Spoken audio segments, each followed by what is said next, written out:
अशोक वर्मा। आप देख रहे हैं टीवी 20 न्यूज। आप टीवी 20 न्यूज पर बने रहिए, खबरें लगातार जारी है। अतरौलिया के कारोबारियों में जीएसटी रेट का खौफ। छापेमारी को लेकर गुस्से में व्यापारी, दुकानें बंद किए। व्यापारियों ने मानसिक उत्पीड़न का लगाया आरोप। बता दें कि बिना रजिस्ट्रेशन कारोबार कर रहे व्यापारियों के फार्मों पर जीएसटी विभाग की छापेमारी का खौफ अतरौलिया नगर पंचायत में भी साफ दिख रहा है। आज छापेमारी को लेकर व्यापारियों में काफी गुस्सा है। आज शनिवार को गोला बाजार, जायसवाल मोहल्ला, वरन चौक, बब्बर चौक, दुर्गा चौक समेत बाजार में अधिकतर दुकानें बंद रही। सर्वाधिक मुश्किल में इलेक्ट्रॉनिक्स गुड्स के कारोबारी दिखे। पिछले कुछ दिनों से चल रही जीएसटी टीम की छापेमारी में नगर के सभी दुकानदारों में खौफ है। सबसे अधिक खौफ में इलेक्ट्रॉनिक्स गुड्स के कारोबारी है। बिना कागजात के कारोबार करने का आरोप इन्हीं पर लगता है। इसी का नतीजा है कि पूरे बाजार में आज ज्यादातर दुकानें बंद रही तथा व्यापार संगठन के लोगों ने गोला बाजार में एकत्रित होकर इसका विरोध जताया। क्या कहता है व्यापार मंडल। उद्योग व्यापार मंडल के अध्यक्ष नवनीत जायसवाल ने क्या कुछ कहा इस मामले में, आपको सीधे सुनवाते हैं। आप लोग ये गोला में सारे व्यापारी क्यों इकट्ठा हुए, इसके बारे में थोड़ा बताइए। गोला मार्केट में हम लोग ये पूरे सारे व्यापारी इसलिए इकट्ठा हुए हैं क्योंकि जीएसटी को लेके जो दहशत है कि जीएसटी के अधिकारी आके सारे व्यापारियों को प्रताड़ित कर रहे हैं, जो कि व्यापारी ये जानता ही नहीं है कि जीएसटी के बारे में हम लोग क्या क्या कर सकते हैं। इसके लिए हम लोग ये चाहते हैं जीएसटी से जुड़ा अधिकारी आके हम लोग को जीएसटी के लिए हम लोग को क्या क्या करना है, क्या क्या उसको हम लोग को अवगत कराए। जिसके लिए हम लोग चाहते हैं जीएसटी का कोई अधिकारी आके हम लोग के व्यापार संगठन पूरे मार्केट के व्यापारियों से मिलकर एक बैठक करे। जैसे कभी देखने को मिल रहा है सारे व्यापारियों की दहशत की वजह से सारी दुकानें बंद है। आज आप लोग इकट्ठा हुए हैं, कोई क्या ज्ञापन देने के लिए, कोई बैठक करने के लिए आप लोग क्या इसके बारे में? जी, हम लोग एक ज्ञापन देना चाह रहे हैं जिसकी मीटिंग हम लोग शाम को व्यापारियों से जुड़ के सब व्यापारियों से बात करके क्या करना है उसके लिए एक हम लोग ज्ञापन देंगे जीएसटी अधिकारी को। अधिकारी या कर्मचारी से कोई मांग है ऐसा कुछ? अधिकारी है और कर्मचारी से हम लोग की मांग तो बहुत है। हम लोग ना चोरी करने तो बैठे नहीं है, जो उसके बारे में हमको अवगत कराए कि जीएसटी के दायरे में क्या क्या हम लोग कर सकते हैं। हम लोग तो पर्चा सब कुछ रखा जाता है, वो किस तरीके किसको प्रताड़ित कर दे, जो पर्चा नहीं है उसको मांगेंगे। सारा पर्चा मेंटेन करना छोटे व्यापारी से लेके बड़े व्यापारी तक दिक्कत है। आप एक सब व्यापार असमर्थ के है। अध्यक्ष है, क्या लगता है कि जो 5 दिनों से जीएसटी का चल रही है वे व्यापारियों के साथ क्या मानसिक उत्पीड़न कर रहे हैं? जी एकदम, व्यापारियों का पूरे रूप से मानसिक उत्पीड़न हो रहा है। सारा व्यापारी मिलके सरकार को, जिस भी सरकार को चुनना होता है, एक सही सरकार को चुनता है। अगर सरकार ही हमको प्रताड़ित करेगी तो हम आगे से व्यापारी किसके साथ जाएगा, खुद सरकार को भी सोचना पड़ जाएगा व्यापारी कहाँ जाए। आजमगढ़ की अतरौलिया से खबर है, जहां परमेश्वरपुर स्थित क्षेत्रीय गांधी आश्रम व ग्राम बुढ़नपुर के अचल संपत्ति जिलाधिकारी बुढ़नपुर के आदेश के दिनांक 15 मार्च 2022 को कुर्क लिया गया था, जिस पर बकाये की प्रति वसूली करने हेतु पट्टे लीज की कार्रवाई चल रही थी। किसी क्रम इसी बीच कुर्क की भूमि को क्षेत्रीय गांधी आश्रम अतरौलिया के मंत्री पद पर कार्यरत सत्यनारायण सिंह पुत्र राम शब्द जिला अम्बेडकर नगर निवासी द्वारा बिना किसी पूर्व सूचना के कुर्क की गई। भूमि पर स्थित दुकान व आवासीय भवन का ताला तोड़कर अवैध रूप से पुनः संचालन कर रहे थे, जो कि उप जिलाधिकारी के आदेश का उल्लंघन किया जा रहा था। बता दें कि संस्था के खिलाफ बिजली का बकाया 4,05,552 व न्यायालय की आर्थिक 46,406 व 6,12,57 बकाया है। इसी क्रम में सूचना पाकर आज शनिवार तहसीलदार अभिषेक सिंह, तहसीलदार धर्मेंद्र सिंह अपनी टीम के साथ क्षेत्रीय गांधी आश्रम पहुंचे, जहां उन्होंने जिलाधिकारी के आदेश के क्रम में जब्त की गई भूमि व आवासीय मकान को पुनः सीज कर नोटिस चस्पा कर दिया। तहसीलदार द्वारा ताला तोड़कर दुकान संचालित कर रहे गांधी आश्रम के मंत्री के खिलाफ स्थानीय थाने पर लिखित तहरीर दी। आज सुना थे कि नायब तहसीलदार धर्मेंद्र सिंह ने क्या कुछ कहा। सर, यहाँ पे गांधी आश्रम को सीज किया गया है और कुछ कार्रवाई करने की बात कही जा रही है, जो इसके अंदर रह रहे थे, ताला तोड़ने की बात, इसके बारे में क्या है? नहीं, देखिए, गांधी आश्रम की जो थी, पहले यहाँ गांधी आश्रम चला करता था, इसमें काफ़ी बकाया है।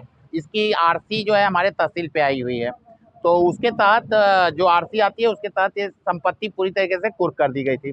कुर्क करने के पश्चात यहाँ पे इसको जो है हम लोग अपना जो प्रक्रिया होती है उसको जो हम लोग इसको आगे हम लोग किराए पे या चाहे जैसे भी उठाने की प्रक्रिया चल रही थी, उसमें यहाँ के कुछ कर्मचारी यहाँ पे अभी भी मौजूद थे, जिनको अभी यहाँ से तत्काल निकाल दिया गया है, ताकि पूरी संपत्ति तहसीलदार साहब के नेतृत्व में पूरी कुर्क की गई है, जिसमें तहसीलदार साहब का हम लोग अपना जो है ताला लगा दिए। अब इसके हिसाब से आगे कानूनी कार्रवाई की जाएगी। क्या जो लोग रह रहे थे ताला तोड़े गए थे, अंत में पुलिस कार्रवाई भी होने की?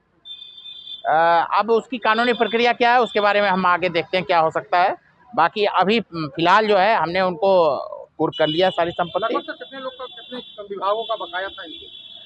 इनका लगभग एग्जैक्ट हमको नहीं मालूम है, लेकिन बैंक का भी बकाया है। इनके कुछ कर्मचारी हैं जो कि यहाँ पे पहले से कार्यरत रहे, उनका भी वेतन बाकी है। वो लोग भी अपना अलग अलग न्यायालयों में केस दायर किए हैं, जिससे हम लोग को बार बार न्यायालय में फेस करना पड़ता है। न्यायालय बार बार कहता है कि भाई इन लोगों को किसी तरीके से इनका पैसा भुगतान कराया जाए, तो उसमें भी हम लोग हर पेशी पे उपस्थित होते हैं, जो कि इसी के तहत ये कार्रवाई। औतरौली थाना क्षेत्र के देवला गोसाई गांव निवासी सूबेदार निषाद पुत्र बखेड़ी निषाद ने आरोप लगाते हुए औतरौली थाने में तेड़ी दी है कि हमारी जमीन विवाद को लेकर मेरे गांव के ही राजकुमार श्याम कुमार मंटू पत्रगढ़ राधेश्याम लाठी डंडा से लेस होकर एकाएक मेरे दरवाजे पर चढ़कर मुझे मारने पीटने लगे। मारते देख सुगल पर मेरी पत्नी शकुंतला, लड़के मुकेश सिरकेश, लड़की तंतिमा, चाचा जाट भाई रामधारी पुत्र बहादुर, भतीजा करिया पुत्र रामधारी और उसकी मां मैना बीच बचाव करने आए तो ये लोग उन्हें भी गाली देते हुए मारने पीटने लगे। हम सभी लोग अपनी जान बचाने के लिए घर में भागे। पीछा करते हुए लोग घर में घुसकर पुनः हम सभी को मारने पीटने लगे। उन लोगों ने मारने पीटने में सिरकेश, करिया, मैना के सिर में गंभीर चोट आई है, जो मूर्छित होकर गिर गई और बेहोश हो गए। थोड़ा होश आने पर रुक कर उन्हें उल्टियां होने लगी। इसके अलावा हम लोगों को भी गंभीर चोट आई है। शोर शराबा सुनकर गांव के लोग इकट्ठा हो गए। किस तरह बीच बचाव किया गया, व्यक्ति जाते वक्त जान से मारने की धमकी देते कि पीड़ित ने संबंध में स्थानीय थाने पर तेड़ी दी है और दोषियों के विरुद्ध प्राथमिक दर्ज करवाने की मांग की है। जी, नाम बताइए सर। सूबेचंद निषाद, ग्राम देहुला गोसाई, पोस्ट अतरौलिया और थाना भी अतरौलिया, जिला आजमगढ़। थाना कौन सा? अतरौलिया। क्या हुआ है? सदर हॉस्पिटल में इलाज कर रहे हैं। सर जमीन की उठवा थी, हम लोग लिए थे ज़मीन और वहाँ पर वो लोग अपना पानी उनी गिरा रहे थे, टाटी बांध दिए हैं।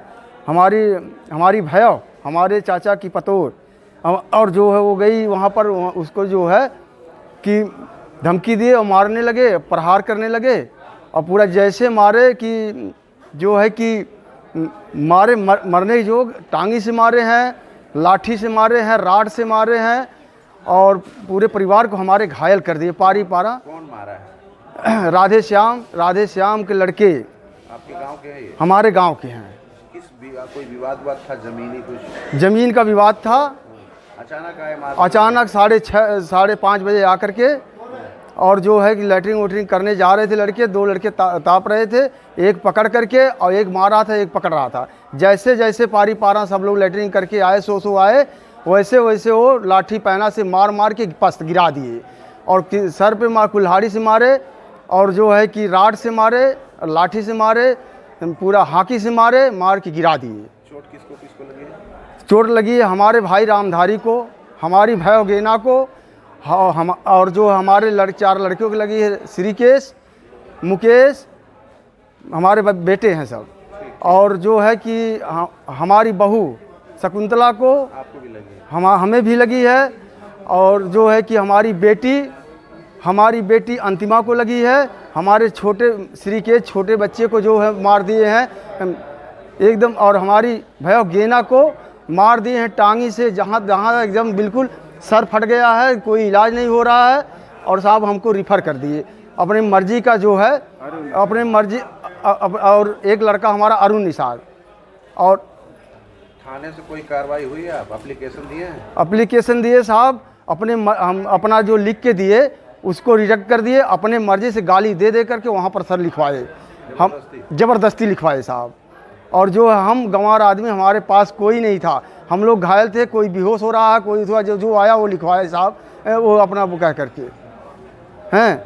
और हम चाहते हैं साहब 307 की धारा लगे और पूरा कार्रवाई हो, उनको जो है कि पूरे परिवार को जेल हो और पूरा परिवार जो है एकदम जारी रहे।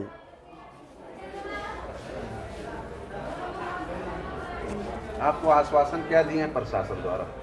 हमें आश्वासन यही दिए कि वहाँ पर डॉक्टरी मुआयना कराए अपनी मर्जी का, अतरौलिया ज़बरदस्ती कराए और इसके बाद वहाँ से कुछ नहीं 3-5 लिखवा करके वहाँ से जो है रिफ़र कर दिए और यहाँ सदर में आए आजमगढ़, कोई सुनवाई हो नहीं रही है। और जो है कि केवल सर का जो है कि वो एक्सरे लिख दिए और CT स्कैन, वो हो नहीं रहा है साहब, डॉक्टर है नहीं और हम लोग परेशान हैं। हमारी भय मरने जो क्या कर सकते हैं, हम गरीब आदमी। आजमगढ़ जिले में स्थित सीतापुर आंका अस्पताल जिसे ट्रस्ट द्वारा संचालित किया जाता है, इन दिनों चर्चा का विषय बना हुआ है। लोगों का आरोप है कि मनमानी फीस वृद्धि के कारण यह गरीब जनता जिसके लिए इसकी नींव रखी गई थी, मददगार साबित नहीं हो रही है। इसके संचालन आशीष गोयल ने बताया कि पूर्व में हमें सीतापुर से सहयोग मिलता था जिससे इसका संचालन होता था। इसके उपरांत यह जीवन अवस्था में आ गया है। और मेरे प्रयास और वर्तमान जिलाधिकारी के प्रयास पर पुनः इसे चालू कराया गया, मगर वर्तमान सरकार से सहयोग न मिलने से परेशानी हो रही है तथा जो भी फीस वृद्धि है वह किसी प्रकार से अवैध नहीं है, मेडिकल खर्च है। सीतापुर आई अस्पताल पे एक आरोप लग रहा है पैसे और पर्ची के में धांधली को लेकर, ये क्या मामला है सर? ये आशीष गोयल द्वारा जो है ये चलाया जा रहा है और पेड़ कटवा दिया गया है, पूरा गाटर वगैरह इसमें से था, ट्रक पर लदवा के लिए उठवा ले गए हैं और बिना आदेश के पेड़ कटवा दिया गया है। नहीं, पेड़ कटवाने का नहीं, हमारा सवाल है कि पर्ची को लेकर के जो पैसा लिया जा रहा है उस पर आपका क्या कहना है? वो भी बहुत गलत हो रहा है, बहुत ज़्यादा गलत हो रहा है। अच्छा, नहीं क्योंकि डबल क्रॉस हमारे बाबा जो है जो रामेश्वर प्रसाद अग्रवाल थे, इसको जनहित में बनवाए थे, जनहित के लिए। अच्छा, नहीं तो क्या आपके निजी जो गाइडलाइन है क्या उसके अनुरूप आता है ये? नहीं, हमको इस बारे में कोई मालूम नहीं है, हमारे जानकारी नहीं, हमको नहीं बताते हैं लोग। अच्छा, क्योंकि पर्ची जो छपी हुई है उस पर 100 रुपये कॉस्ट लगी हुई है और एक पे नहीं लगी हुई है। ये हमको जानकारी नहीं, हमको नहीं बताते हैं लोग। अच्छा। ये तो हमको इसमें कुछ मालूम ही नहीं है इस विषय में। अपना परिचय बताइए। मेरा नाम आशीष गोयल है, मेरा जो है ये ज्वेलरी की शॉप है और साथ में हमारे बाबा ने एक जो है नेत्र मंदिर नाम से जो है अस्पताल बनवाया था, उसका मैं संचालन देखता हूँ। ये अंडर जो है सीतापुर नेत्र ट्रस्ट के अंतर्गत जो है चलाया जा रहा है। पहले जो है सन 12 तक जो है इनके डॉक्टर थे, जो है डॉक्टर तरुण पटेल जी, जो लास्ट तक काम किए। उसके बाद जो है ये वीरान हो गया था। उसके बाद जो है नवंबर 15 में मुझको पता चला और जो है डीएम साहब सुहास हलवाई साहब के सहयोग से इसको फिर से जो है जनवरी 16 में चालू किया जा सका। जिस समय इसकी फ़ीस जो है मात्र हम लोगों ने अपने तर पे 10 रुपये रखी थी, 1 रुपये रखी गई पहले, तो जो पर्चे जो है बहुत सारे जो है झाड़ियों में और बाकी जगह मिलने लगे। तो जो है ये हुआ कि जो कॉस्ट ऐसी होनी चाहिए जिसको आदमी बियर करे तो उसको लगे कि हम कुछ दे रहे हैं, तो उस फीस को उठा के 10 रुपये किया गया। उस समय 10 रुपये हुई फीस। और जो है चूँकि मैं एक कोई भी नेत्र विशेषज्ञ या कोई डॉक्टर नहीं हूँ, मैं एक साधारण व्यापारी हूँ। मुझको जो है हर लेवल पर जो है सीतापुर से की रिक्वायरमेंट थी और सीतापुर जो है एक बार उन्होंने अपना आदमी भेजा और जो है लेखपाल महोदय और बाकी लोग आए, उन्होंने जो है इसकी जांच की और जो उसके बाद जो है फिर सीतापुर के लोग भी आना जाना शुरू हो चुके हैं। इस समय जो डॉक्टर हैं, डॉक्टर महबूब आजम साहब, वो हफ्ते में 3 दिन बैठ रहे हैं और जो है वो सीतापुर से वेरीफाइड हैं। उन्हीं के जो है जो सीतापुर है आज की डेट में जो है वहाँ पर जो है फेको मशीन का उद्घाटन होना था, जिसके लिए कर्मचारी जो है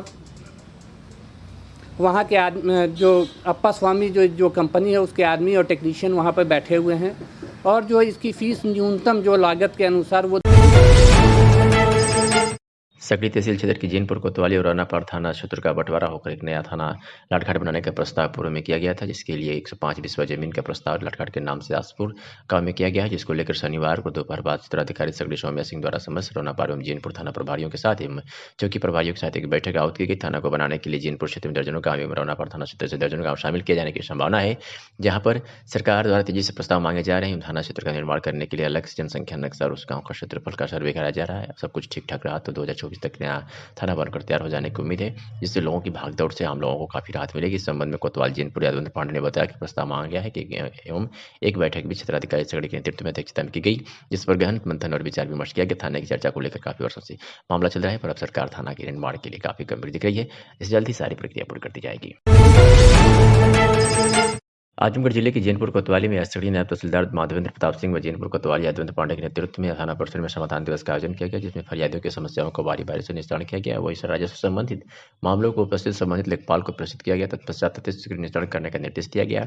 इस मौके पर पुलिस संबंधित पड़े प्रार्थना पत्रों पर त्वरित निस्तारण करने का निर्देश दिया गया। जानकारी के अनुसार इस दौरान 9 प्रार्थना पत्र पड़े, जिसमें 4 का मौके पर निवारण कर दिया गया। बता दें कि उत्तर प्रदेश सरकार के निर्देश पर तहसील तथा थाना स्तर पर मामले की प्राथमिकता के आधार पर सुनवाई के लिए लगातार निर्देश दिए जा रहे हैं, जिसके क्रम में आज जैनपुर थाना परिसर में समाधान दिवस का आयोजन किया गया। बरदा थाना अंतर्गत 29 नवंबर को गोली मारकर चैन छीनने की घटना में वांछित अंतरजनपदीय गैंग के अपराधी 25,000 के नामी अपराधी दीपक राजभर थाना बरदा की पुलिस टीम के साथ मुठभेड़ में घायल हो गया। दाहिने पैर में गोली लगी है। अभियुक्त दीपक राजभर सहित 3 अभियुक्तों को गिरफ्तार किया गया है। अभियुक्तों कब्जे से कुल लूट की 3 बाइक, 2 अवैध असला, 4 जिंदा कारतूस, 3 कारतूस और 2 आभूषणों में 15,500 रुपए नकद बरामद किए गए हैं। आजमगढ़ जिले के सड़ी तहसील क्षेत्र के नरहर खास में स्थित फूलचंद ग्रामीण महिला पीजी कॉलेज नरहर खास में आज स्मार्टफोन वितरण समारोह का आयोजन किया गया। इस दौरान विद्यालय के कुल 77 छात्राओं को स्मार्टफोन बांटा गया। स्मार्टफोन वितरण के दौरान छात्राओं के चेहरे पर खुशी देखने को मिली। कॉलेज के व्यवस्थापक अनंत प्रकाश यादव ने बताया कि इस योजना से युवाओं को तकनीकी रूप से अपग्रेड करने की दिशा में बड़ी पहल। स्मार्टफोन में न सिर्फ पढ़ाई के लिए ऑनलाइन पाठ्य सामग्री मिलेगी बल्कि रोजगार से संबंधित जानकारियां भी मिलेगी। उन्होंने बताया कि सभी स्मार्टफोन में डीजी शक्ति अध्ययन एवं ऐप इंस्टॉल है।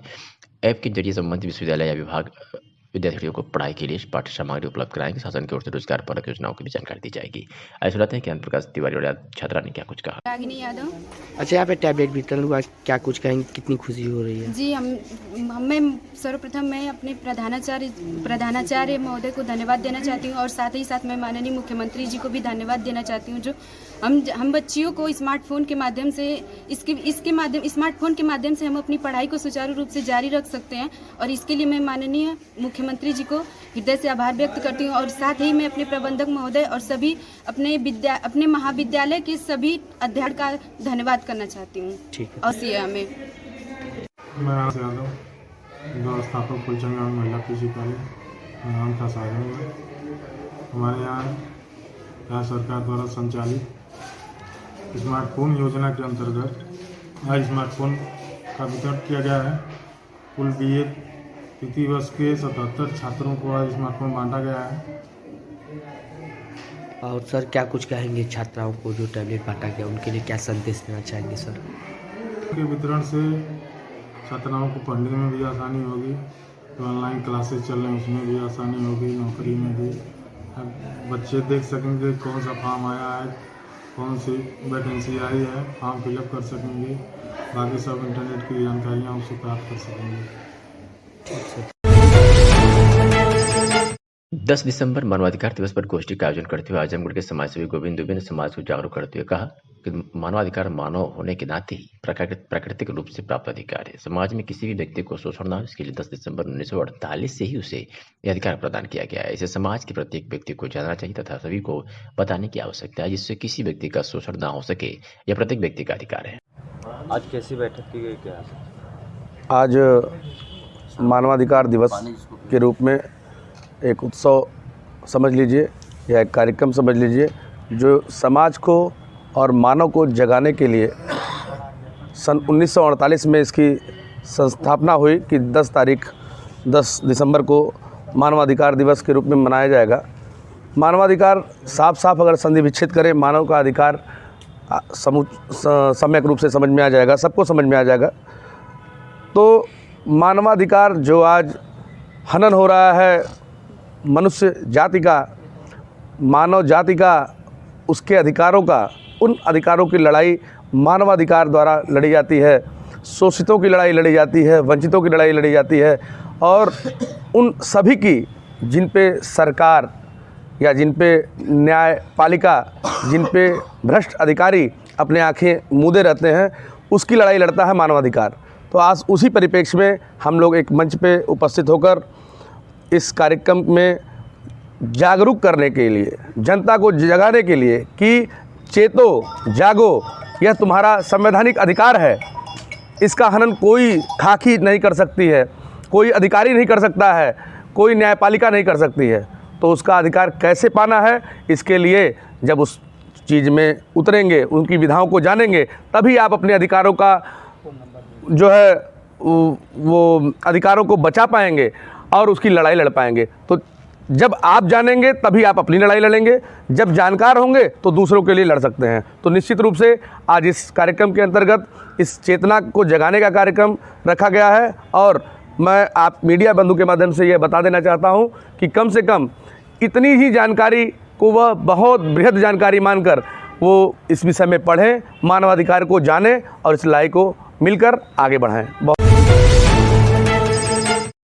तैयबपुर थाना क्षेत्र के अंतर्गत मेडी लिटिल एंजल कॉन्वेंट स्कूल में 10th फाउंडेशन डे यानी 10वां वार्षिकोत्सव समारोह कार्यक्रम का आयोजन किया गया था। समारोह के मुख्य अतिथि रहे महाराजा सुहेलदेव राजे विश्वविद्यालय कुलपति श्री प्रदीप शर्मा।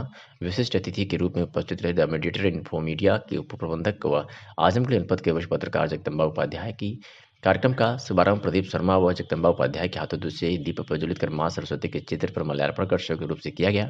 बच्चों के द्वारा प्रस्तुत की गई प्रस्तुतियों ने सभी का दिल जीत लिया। एक से बढ़कर एक प्रस्तुतियां प्रस्तुत की गई। विद्यालय में प्रथम, द्वितीय और तृतीय स्थान प्राप्त करने वाले बच्चों को मुख्य अतिथि और विशिष्ट अतिथि के हाथों सम्मान किया गया।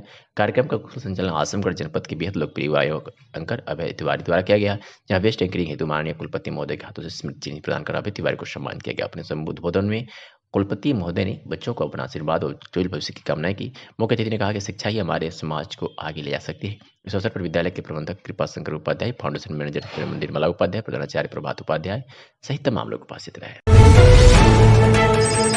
जनपद के प्रतिष्ठित विद्यालय सूर्यग्रसन इंटर कॉलेज आजमगढ़ में आज विज्ञान कला एवं पाक कला प्रदर्शनी का आयोजन किया गया। उक्त अवसर पर छात्राओं ने विभिन्न तरह के प्रोजेक्ट जैसे सौर मंडल और ऊर्जा, जल संरक्षण, पर्यावरण प्रदूषण इत्यादि विभिन्न विषयों पर तैयारी की थी। विशेष प्रदर्शन में अयोध्या का राम मंदिर तथा जनपद का अग्रणी लाइफ लाइन हॉस्पिटल का प्रोजेक्ट रहा। पाक कला में छात्राओं ने विभिन्न प्रकार के स्वादिष्ट व्यंजनों का स्टॉल लगाया था। उक्त अवसर पर विद्यालय के प्रबंधक सुधीर कुमार अग्रवाल, उप प्रबंधक विवेक अग्रवाल तथा कोषाध्यक्ष सुनील अग्रवाल उपस्थित रहे। जीटी ग्लोबल विद्यालय के प्रधानाचार्य, राजकीय बालिका इंटर कॉलेज के प्रधानाचार्य तथा भारत विकास परिषद के एलिट शाखा के सचिव श्रीमती शिखा अग्रवाल भी उपस्थित रहे। आप सभी ने इस सब कार्यक्रम की प्रशंसा करते हुए छात्राओं द्वारा बनाए गए विभिन्न विषयों पर प्रोजेक्ट के विषय में जानकारी भी ली थी तथा उत्कृष्ट स्वादिष्ट जलपान को भी ग्रहण किया। उक्त अवसर पर सर्वप्रथम महाराजा अग्रसेन जी को माल्यार्पण करते हुए मां सरस्वती की प्रतिमा के सामने दीप प्रज्वलन कर बंधक महोदय ने कार्यक्रम का शुभारंभ किया। उक्त अवसर पर विद्यालय के प्रधानाचार्य डॉक्टर संगीता से तथा विद्यालय के अन्य शिक्षक एवं शिक्षणेतर कर्मचारी उपस्थित रहे। क्या कार्यक्रम रहा? मैं विवेक अग्रवाल श्री अग्रसेन कन्या इंटर कॉलेज के सहायक प्रबंधक हूँ। आज इस का स्कूल के बच्चों द्वारा और प्रिंसिपल महोदय और शिक्षकों द्वारा जो विज्ञान कला प्रदर्शनी का आयोजन किया गया है, जिसमें सभी बच्चों ने बहुत ही अच्छा स्टॉल लगाया और सब कुछ मतलब इतना बढ़िया प्रदर्शन किया कि हम उसके बारे में जितने भी प्रशंसा करें कम है। कुछ बच्चियों द्वारा जो है अभी गृह विज्ञान के बच्चों द्वारा पाक कला का स्टॉल भी लगाया गया है, जिसमें तरह तरह के व्यंजनों का भी उन्होंने स्टॉल लगाया जो बहुत ही अच्छा रहा। कॉलेज के प्रबंधक जो है इंटर कॉलेज के प्रबंधक श्री सुधीर अग्रवाल जी का और बाकी प्रिंसिपल महोदय जी का हम तहे दिल से शुक्रिया अदा करते हैं। सर अभी अपना परिचय दे दें और क्या कार्यक्रम आयोजित रहा है? मैं सुधीर अग्रवाल, प्रबंधक श्री अग्रसेन कन्या इंटर कॉलेज आजमगढ़। आज इस कन्या इंटर कॉलेज में यहाँ की बच्चियों द्वारा और यहाँ के शिक्षकों ने के कुशल निर्देशन में विज्ञान एवं कला प्रदर्शनी का आयोजन किया गया है।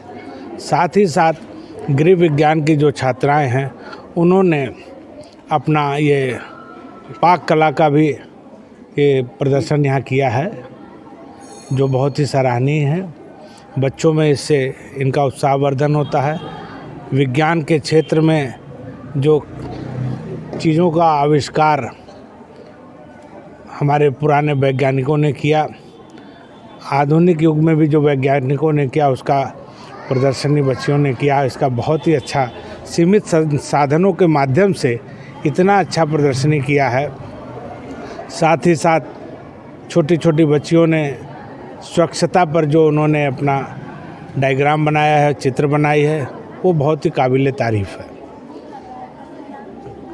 गृह विज्ञान की छात्राओं द्वारा बहुत अच्छा स्टॉल लगाया गया और बहुत ही स्वादिष्ट व्यंजन उन लोगों ने अपना तैयार किया है अपने हाथों से। इसमें मैं इंटर कॉलेज की प्रधानाचार्य डॉक्टर संगीता सिंह जी और उनके साथ तमाम शिक्षिकाओं ने जिसमें बहुत मेहनत किया, कॉलेज के हमारे तमाम स्टाफ ने मेहनत किया, उनके मैं बहुत तहे दिल से तारीफ़ करता हूँ और उनको बहुत साधुवाद देता हूँ कि बच्चियों को उन्होंने प्रेरित किया कि इस तरह का आयोजन हमारे इंटर कॉलेज में हुआ है। हमारी प्रबंध समिति के सहायक प्रबंधक विवेक अग्रवाल जी, कोषाध्यक्ष सुनील जी और सभी लोगों ने इसमें आज भाग लेकर इस विज्ञान और कला प्रदर्शनी को बहुत ही सराहा है। इस आज के इस अवसर पर हमारे जीडी ग्लोबल की प्रिंसिपल भी आज उपस्थित रहीं और राजकीय कन्या इंटर कॉलेज की प्रिंसिपल आई, उनका भी, और निस्वा की प्रिंसिपल आई, उनका भी मैं बहुत ही आभार। आजमगढ़ की सरायमेर पुलिस ने चोरी की घटना का खुलासा कर दिया है। चोरी गए सामान के साथ अंतरजनपदीय अभियुक्त अरमान खान को गिरफ्तार किया है। आधा दर्जन से अधिक मुकदमे दर्ज हैं। पूर्व घटना के बारे में अगर जानकारी करें तो इतिहास के विवरण संक्षेप में आपको बता दें कि आवेदक का रोमाना पत्नी अशफाक ग्राम फत्तनपुर थाना सरायमेर जनपद आजमगढ़ के द्वारा प्रार्थना पत्र दिया गया था कि 5 दिसंबर को छत पर सो रही थी और रात लगभग 12 बजे मेन गेट के रास्ते के घर से अंदर अज्ञात चोर द्वारा घर में रखी अलमारी में से एक जोड़ी चांदी का पायल 12,900 रुपया न उठा ले गए। इस संबंध में मुकदमा पंजीकृत किया गया था और आज पुलिस ने उस घटना को खुलासा करते हुए एक को गिरफ्तार किया है। एयरलाइंस कस्टमर केयर बनकर फ्लाइट कैंसिल कराने के बहाने एनोडेस्क ऐप्स डाउनलोड कराकर बैंक खातों से रुपए निकालने वाले अंतर्राज्यीय साइबर गैंग के 3 अभियुक्त को झारखंड से गिरफ्तार किया गया है। बता दें कि रविकांत यादव मुबारकपुर आजमगढ़ ने साइबर क्राइम थाना आजमगढ़ में प्रार्थना पत्र दिया कि मेरे मोबाइल नंबर पर एयरलाइंस कस्टमर केयर से कॉल आया कि तुम्हारी फ्लाइट कैंसिल हो गई है और उसने इसी बहाने एनोडेस्क ऐप डाउनलोड कराकर मेरे बैंक खाते से 3,50,000 रुपये निकाल लिए। इसकी सूचना के आधार पर मुकदमा पंजीकृत किया गया और पुलिस ने आज इन तीनों को गिरफ्तार करने में सफलता हासिल की है। बुलंदशहर से शुरू हुई भारत जोड़ो यात्रा उत्तर प्रदेश के अध्यक्ष नसीमुद्दीन सिद्दीकी के नेतृत्व में आज दूसरे दिन जनपद गौतम बुद्ध नगर आ पहुंची, जहां जिला कांग्रेस कमेटी गौतम बुद्ध नगर की पूरी टीम इस यात्रा में शामिल हुई। इस दौरान गौतम बुद्ध नगर के जिला अध्यक्ष दिनेश शर्मा, किसान नेता पूनम पंडित, अखिल भारतीय कांग्रेस कमेटी सदस्य दिनेश अवाना, उत्तर प्रदेश कांग्रेस कमेटी सदस्य व पूर्व अध्यक्ष नोएडा साहबुद्दीन, युवा कांग्रेस गौतम बुद्ध नगर जिला अध्यक्ष पुरुषोत्तम नागर, गौतम अवाना, ललित अवाना, योगेंद्र भाटी, नरेंद्र भाटी, राम गुप्ता, गौरव अधाना, प्रदेश महासचिव सेवादल अशोक शर्मा, धर्म सिंह, सतीश शर्मा, राम भरोसे शर्मा, वीरेंद्र मुखिया, प्रेम शाह व अन्य लोग मौजूद रहे।